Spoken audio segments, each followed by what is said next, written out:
majina naitwa Benedicto John Mwakitonga.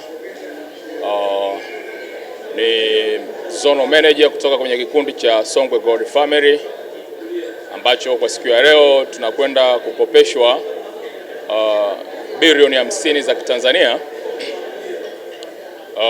kutokana kupitia huu mpango maalum wa Tume ya Madini na benki ya CRDB wa uwezeshaji wa wachimbaji wadogo ndani ya taifa letu la Tanzania.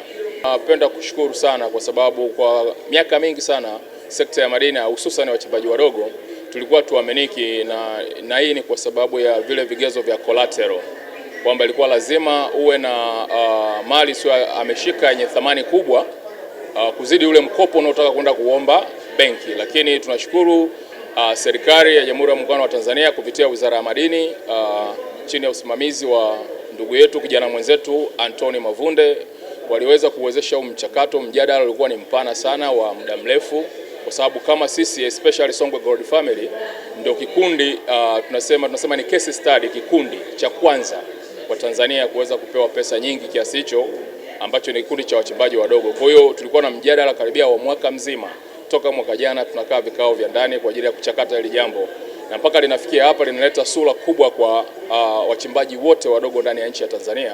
Sisi tuna furaha kubwa sana na tunashukuru sana. Tunashukuru sana serikali, tunashukuru benki ya CRDB kwa kutuwezesha huu mkopo. Hakika sisi kwetu ni furaha kubwa sana siku ya leo.